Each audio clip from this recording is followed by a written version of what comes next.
पत्नी अपने बॉयफ्रेंड के साथ मिलकर के अपने पति को रास्ते से हटा देती है। जी हाँ साथियों, मैं बात कर रहा हूँ उत्तराखंड के काशीपुर की। काशीपुर में एक प्रतापपुर जगह है, यहाँ का ये मामला है। होता क्या है, पति का वर्कशॉप होता है और ये वर्कशॉप बहुत अच्छा चल रहा होता है। अब पति पत्नी बहुत खुश रहते हैं। पति का नाम होता है संजीव कुमार और पत्नी का नाम होता है निशा। उसका बॉयफ्रेंड होता है एक जो नाबालिग था। अब साथियों, रामनगर साइड का एक बॉयफ्रेंड था। अब क्या होता है, वर्कशॉप बहुत अच्छा चल रहा होता है, तो पत्नी का आना जाना वर्कशॉप में लगा रहता है। वर्कशॉप में ये जो बॉयफ्रेंड था इसका, यानी कि जो नाबालिग बॉयफ्रेंड था, ये यहाँ पर काम करता था। जब काम करता था तो एक दिन इस पत्नी की नजर पड़ती है। जब नजर पड़ती है इस बॉयफ्रेंड पर तो इसको अच्छा लग जाता है और कभी किसी बहाने से वर्कशॉप पर ये पत्नी निशा आती है। लेकिन जो संजीव कुमार है, कभी भी उसको ऐसा नहीं लगा कि यार मेरी पत्नी की नजर और कहीं जा रही है, कभी शक ही नहीं किया उसने। लेकिन एक दिन क्या होता है, पत्नी यानी कि निशा उस पर जो बॉयफ्रेंड है उसकी तारीफ कर देती है, कहती है तुम मुझे बहुत अच्छे लगते हो। अब वो भी कहता है मैडम आप भी बहुत अच्छी लगती हो। अब ये जो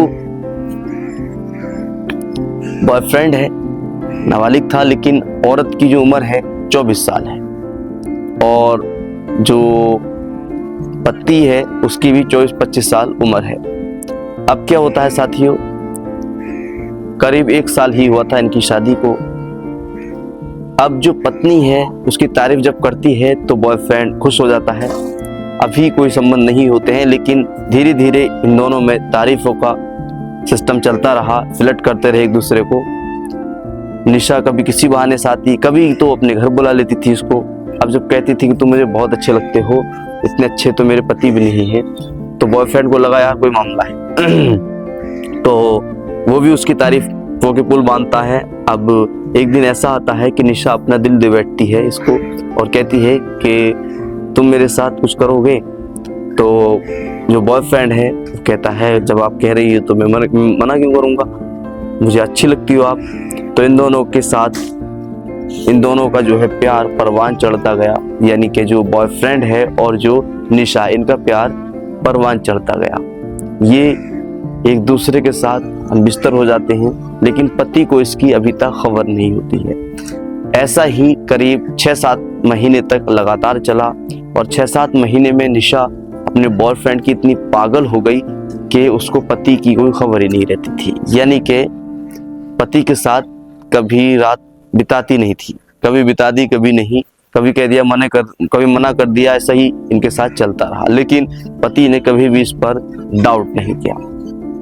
अब एक दिन 7-8 महीने जब लगातार हो जाते हैं तो इन्होंने प्लानिंग की कि इसको जो है मेरे पति को यानी कि संजीव कुमार को रास्ते से हटाओ, फिर हम दोनों शादी कर लेंगे। मेरे पास दौलत है, शोहरत है, सब चीज है। तो बॉयफ्रेंड के सब समझ में आ गया।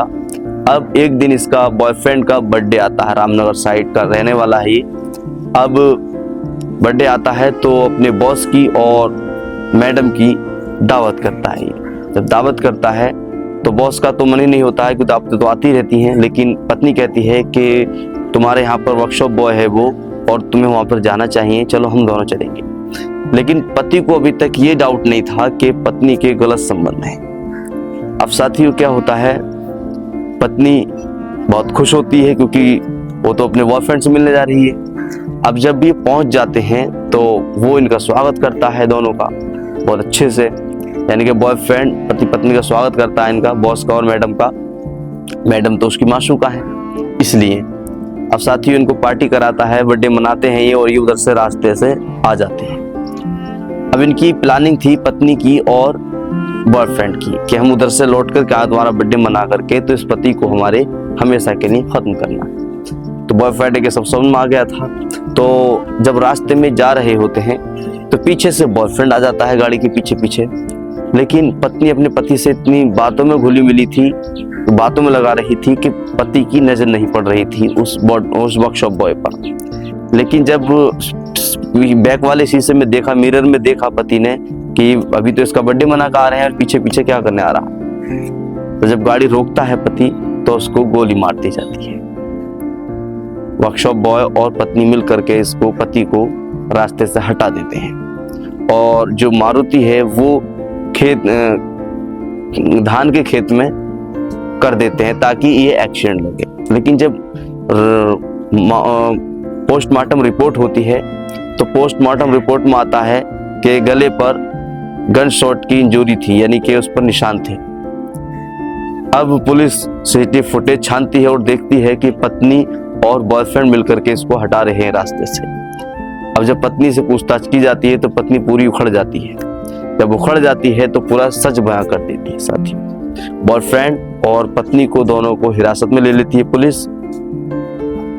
लेकिन दोस्तों यहाँ पर जो मेन मोटिव है, वजह एक पत्नी की हवस है।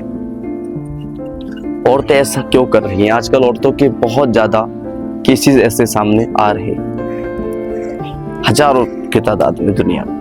लेकिन साथियों ऐसा नहीं होना चाहिए। एक बेगुनाह को मार दे रही है। पति की क्या गलती थी? पति तो उस पत्नी को खुश रख रहा था और अपनी सारी जिम्मेदारियां निभा रहा था, लेकिन पत्नी के मन में कोई और था। अगर और था तो अपने पति को छोड़ देती, उसके साथ चली जाती, लेकिन मारती नहीं। साथियों ये जो घटनाएं हैं बहुत ज्यादा हो रही, और अगर आपके आस पड़ोस में ऐसा कुछ लगता है, आपको डाउट लगता है, तो तुरंत पुलिस को बुलाएं। हो सकता है किसी की जान बच जाए। और इस पूरी कहानी को बताने का मकसद किसी की भावनाओं को ठेस पहुंचाना नहीं है, बल्कि आपको सतर्क करना है। चलिए मिलता हूं आपके साथ एक नई स्टोरी के साथ, तब तक के लिए जय हिंद।